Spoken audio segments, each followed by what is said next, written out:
كان يا مكان، نحكي ولا ننام؟ طبعا نحكي. يلا نحكي.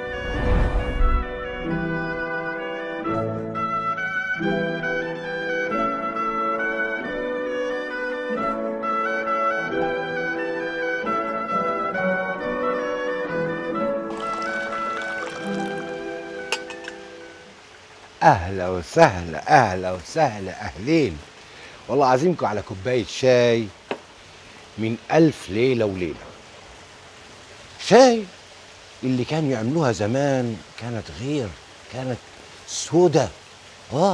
هاي بيسموها في مصر شاي بالخمسين. اليوم راح أحكي لكم قصة كتير حلوة من كتاب ألف ليلة وليلة. حكيت لكم عن ألف ليلة وليلة. في بألف ليلة وليلة قصص كتير عن الحيوانات. حيوانات، أسد وذئاب وحيايا وكل الأشياء. اليوم راح أحكي لكم عن ملك الحيوانات. ملك الحيوانات هو الأسد، أنتوا عارفين طبعا. يوم من الأيامات ملك الحيوانات مات. مين بده يصير ملك بعده؟ طبعا زي كل الملوك في العالم، ابنه الشبل كان بعده صغير، كان ما بعده بيعرف الحيوانات الكبيرة كلها. النائب تبعه اللي هو مين؟ النمر. نمر مش حيالله. قال له يا شبل، يعني شبل ابن الأسد، قال له انت لازم تنزل على الغابة تتعرف على كل الحيوانات عشان تعرف مين هن الحيوانات اللي انت ملك عليهن. قال له امرك، انت نائب ابوي واسا انت نائبي، وانا راح اعمل ايش بتقول لي. نزل الشبل الصغير، الاسد يعني اسد صغير، نزل على الغابة وهو ماشي لقى ارنب. قال له يا ارنب، انا بعرفك انت صغير. قال له انت مين؟ مشي الشبل ابن الاسد مع الارنب وداروا يتعرفوا بالغابة على الحيوانات. وهن ماشيين فجأة ولا سمعوا ضجة، تركت تركت تركت تركت تركت تركت تركت. وقفوا، ولا جاي من بعيد حمار احمر. قال له الشبل، قال له وقف، مين انت؟ انا الشبل ابن الاسد اللي بدي اصير ملك الغابة. مين انت من الحيوانات؟ قال له انا يا سيدي انا الحمار. انا الحمار. قال له شكلك كبير انت يا حمار، مالك هيك عم تركض وخايف؟ قال له يا سيدي الملك، انا خايف من الانسان. قال له انسان؟ مين هذا الحيوان؟ اول مره بسمع فيه هذا حيوان اسمه انسان. شو بخوف كتير يعني؟ انت كبير كتير.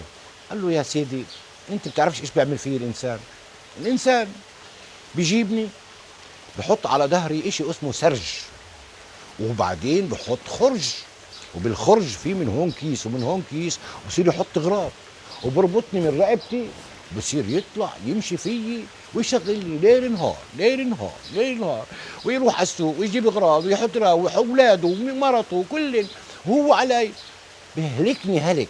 بضلوا يعمل فيه هيك تا اختير، بس اختير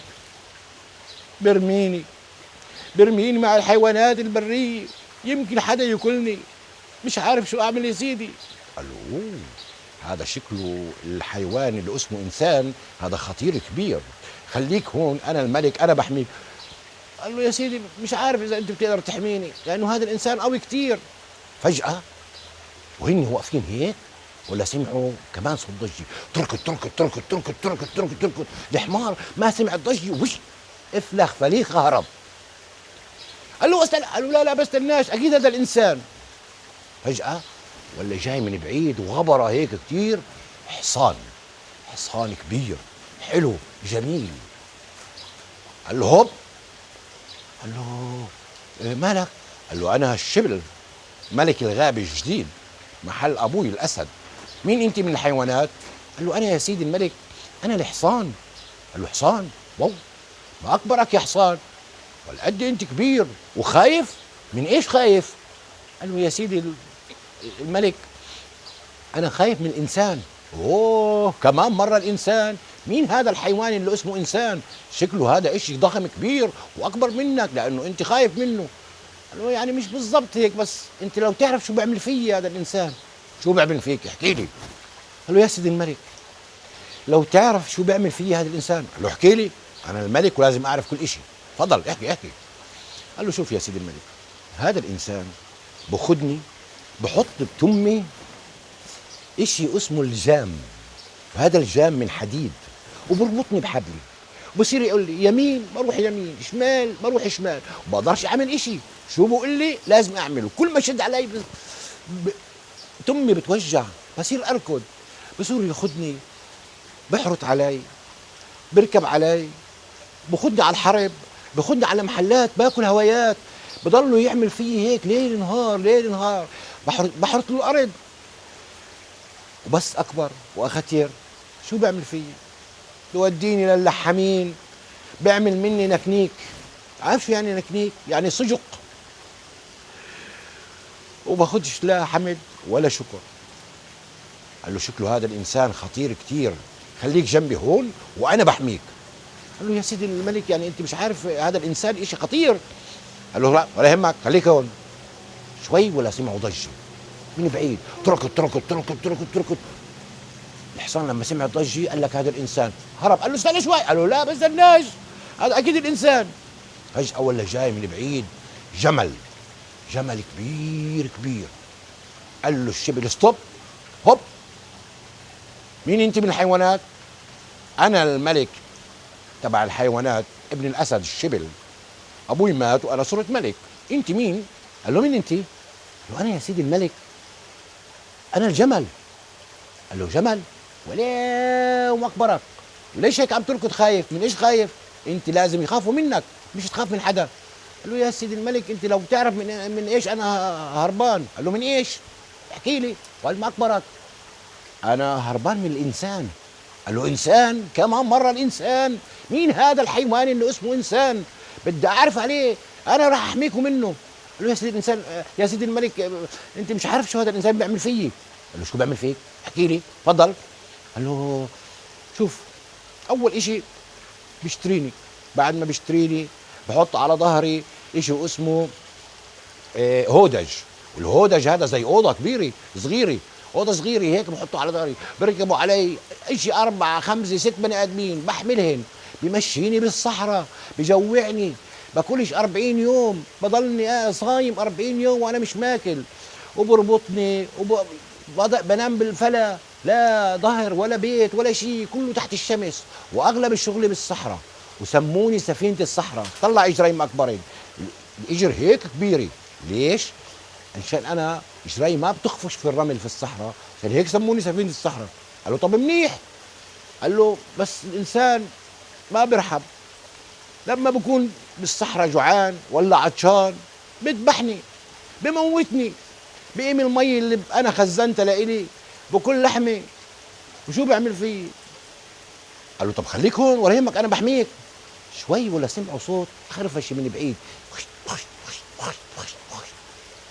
الجمال قال له اكيد هذا الانسان، خلاص انا رايح، استنى شوي انا بحميك. قال له لا لا، راح. شوي ولا جاي من بعيد زلمه ختيار حاطط على ظهره مجموعه خشب هيك رابطن وماشي.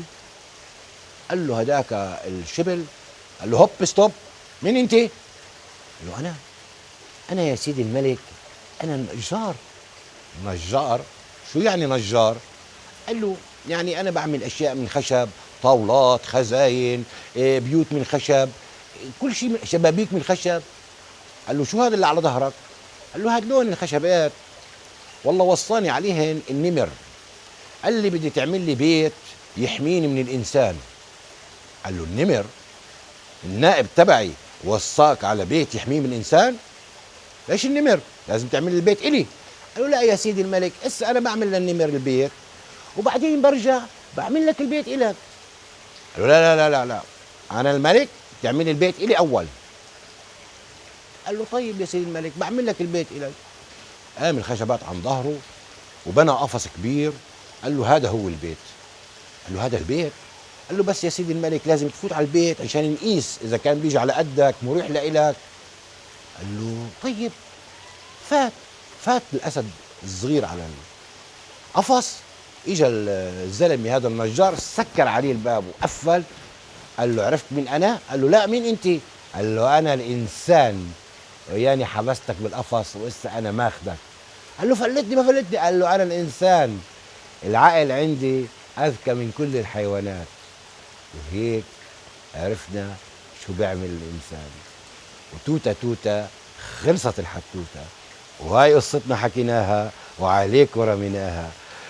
ولانه بيتنا بالحاره ومليان حجاره مش راح اقدر اكمل قصه، بس لانه بيتنا قريب راح اعطيكم حبه زبيب. والى اللقاء في حلقه قادمه وقصه جديده. شكرا لكم. اهلا وسهلا فيكم في قناه كان يا مكان مع اسامه مصري. هذا هو اللي لازم تكتبوه على اليوتيوب علشان تفوتوا تحضروني. اذا انبسطتوا كتير من القصص اكبسوا على السبسكرايب، هياته هذا اللي مبين قدامكم شايفينه. واذا بدكم اشياء تقولوا لي اياها، رايكم في الحلقات، قصص بدكم احكي لكم اياها، هذا هو الايميل تبعي، ابعتوا عليه وانا بجاوبكم وبعمل شو بتحبوا. شكرا لكم، الى اللقاء في حلقه قادمه.